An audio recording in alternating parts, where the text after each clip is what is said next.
And today we're going to be talking about 28 days 28 days later. And this one's got a particular style because it's all filmed on old-fashioned DV. digital. Are they DV cameras? Yes. So they all used DV cameras, which is these guys here. I used these all through my teenager years. These are what I used to film.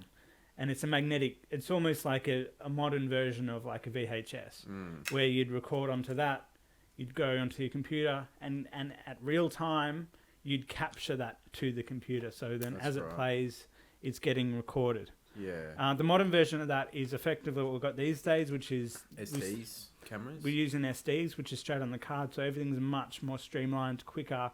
It's automatically just a data file you can rock and roll with. Yeah. But the beginnings of digital was these.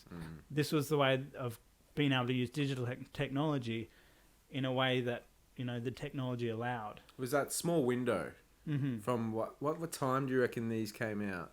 This technology. Oh, these came out in the 90s and stuck all the way about to. Did you say 97 or 95 even? Or? Yeah, it was sort of like the later 90s. Okay, 98. There was a earlier version of these. So there was these are the mini DV tapes. Yeah. And there was a bigger version which was the DV tapes, and they were the very original. And this is when technology really, I mean, it still is, but it was kind of like every couple of years a new thing would come out, kind of take over. It was trying to find its steps because digital technology was very primitive around this time, where it was all emerging and it wasn't taken very seriously, and they were trying to make it work so they can, you know, democratize filming, so you didn't have to have these big giant lugging this shit around, all these huge film.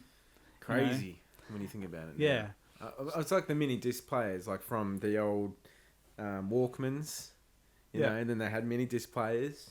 Yeah. Which lasted like 2 years, and the iPod came out. You know, and it was like just that time frame of like companies trying to just get technology out there, and it lasts for a year or two, and then the next thing came out, and then as soon as iPods came out, I think the whole world just turned.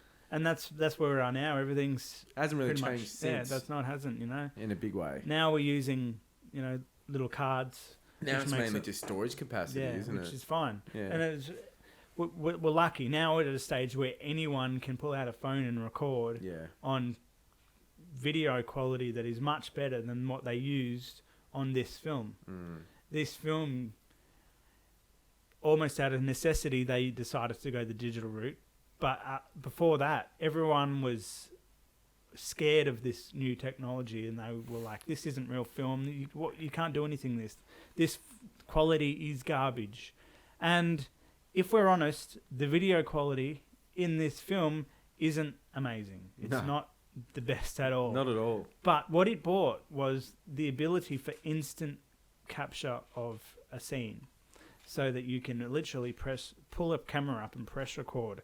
And that's the reason why this technology sort of emerged the way that it did, is because it allowed people to be able to instantly record something, pull it up, record, and you're recording. You don't have to worry about all these film strips and getting them all lined up and queued and making sure that's all working and having all these other people to assist you with that.